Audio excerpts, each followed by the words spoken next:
សួស្តីទាំងអស់គ្នាខ្ញុំសងនេះយើងមកសម្រាយរឿងមួយដែលមានចំណងជើងថាចាស់ថ្វាយឡៃអញ្ចឹងកុំឲ្យរងចាំពេលយូរតោះခွန်បែបជៀន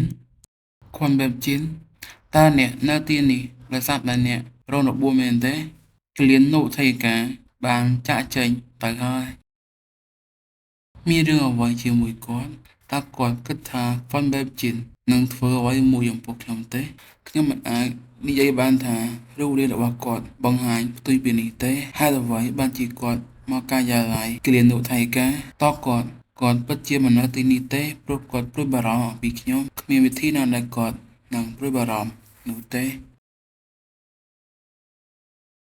មើលតែគាត់កំពុងព្យាយាមបដូរអារម្មណ៍ទោះបីជាគាត់កំពុងប្រព្រឹត្តបែបនេះក៏ដោយគាត់បានស្នើឲ្យបោកគក់សម្លៀកបំពាក់របស់ខ្ញុំឲ្យសារតែខ្ញុំសម្លឹងមើលគាត់ខ្ញុំនៅតែមានអារម្មណ៍ឆ្កូបន្តិចជាមួយបែបជៀនអ្នកមិនមែនជាមនុស្សតែម្នាក់ទេ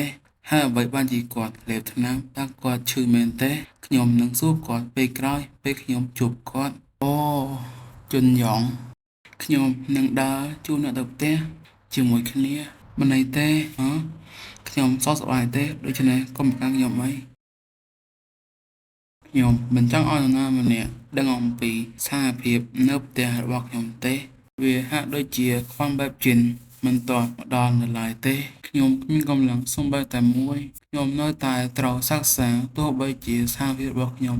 ក៏ដោយមិនមានពេលច្រើនទេរហូតដល់ការប្រឡងចាប់ផ្ដើមវាអាចបណ្ដាលមកពីភាពរឹងរូសរបស់ខ្ញុំផ្ទាល់ប៉ុន្តែរហូតដល់ខ្ញុំបញ្ចប់ការសិក្សាខ្ញុំមិនចង់បាត់បង់ទំនាក់ទំនងលេខ1របស់ខ្ញុំទៅអ្នកណាម្នាក់ឡើយវាជាពានរង្វាន់និងងារដែលខ្ញុំមានមោទនភាពទទួលបានដោយសមត្ថភាពរបស់ខ្ញុំផ្ទាល់ទទួលបានដោយសមត្ថភាពផ្ទាល់ខ្លួនអនុញ្ញាតឲ្យខ្លួនឯងធ្វើដូច្នេះបានទេក្នុងចំណាត់ថ្នាក់លេខ1ជាពិសេសខ្ញុំមិនអាចនៅក្នុងសាលាប្រភេទនេះទេបាទបងប៉ុន្តែខ្ញុំនៅតែសម្លឹងមើលទៅក្រែនៅជាន់ទី2ប្រហែលជាដោយសារតែខ្ញុំហត់នឿយប៉ុន្តែមានអារម្មណ៍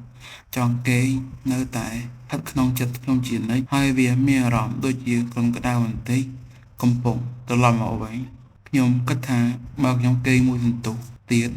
ខ្ញុំនឹងមានអារម្មណ៍ធូរស្រាលតើខ្ញុំគួរសម្រាកបន្តិចទេដកខ្លួនចេញពីវាទៅខ្ញុំត្រូវផ្ដោតអារម្មណ៍វាក៏សំខាន់ផងដែរក្នុងការសម្រាកគាត់នឹងមិនព្យាយាមសម្លាប់ខ្ញុំដោយសារតែចូលទៅក្នុងតំបន់របស់គាត់ទេមែនអត់ដូច្នេះហេតុអ្វីបានជាមនុស្សនៅជាន់ទី1ឡើងមកទីនេះខ្ញុំថែមទាំងដួលប៉ុន្តែហេតុអ្វីបានជា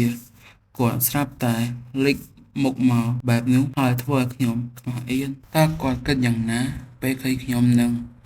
សង្វូននៅជាមួយគ្នាពីទឹកមុខរបស់គាត់ហាក់ដូចជាមិនភ្ញាក់ផ្អើលឬកំពុងព្យាយាមចំអកខ្ញុំទេជាការប្រសើរណាស់គាត់មិនមែនជាប្រភេទមនុស្សដែលចូលចិត្តបញ្ចេញមតិទេដូច្នេះវាពិបាកនឹងប្រាប់ណាហេតុអ្វីខ្ញុំមានអារម្មណ៍ថាគាត់នឹងចូលមកលើនេះបើគាត់មកតើគាត់នឹងដាក់ខ្ញុំទេរងចាំសិនបើគាត់មិនមកតើខ្ញុំគួរធ្វើដូចម្តេចខ្ញុំលែងយកបើទៅជាមួយទៀតហើយ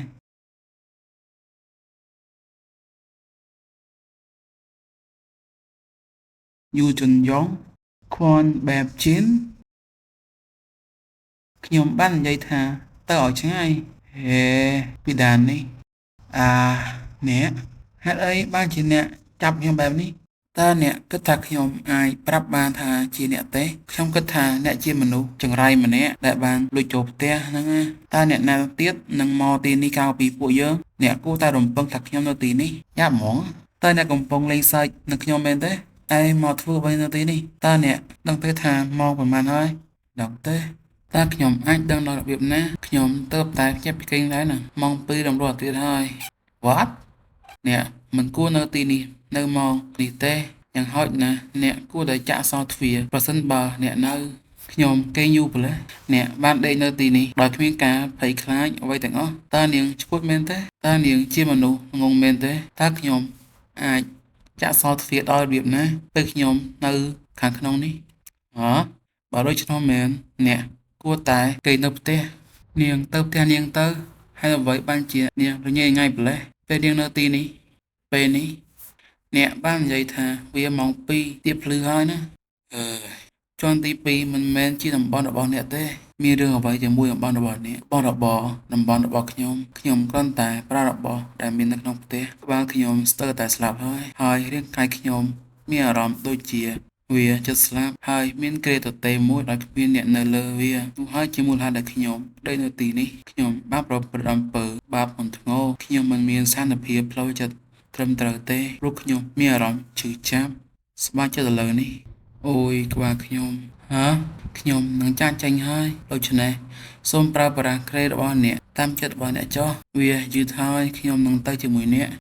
វាចោលទៅមុននេះបន្តិចអ្នករៀបនឹងវាប្រហារខ្ញុំដូច្នេះតើអ្នកកំពុងបារម្ភពីអ្នកណាទៅប៉ុន្តែអ្នកបានដួលបន្ទាប់ពីត្រូវបាល់បុកនៅថ្ងៃនេះអានឹងវាគាត់ព្រួយបារម្ភខ្ញុំគិតថាគាត់នឹងសើចដាក់ខ្ញុំដែលនៅតែគេងលក់ពាក់កណ្ដាលអាធ្រាត្រនេះ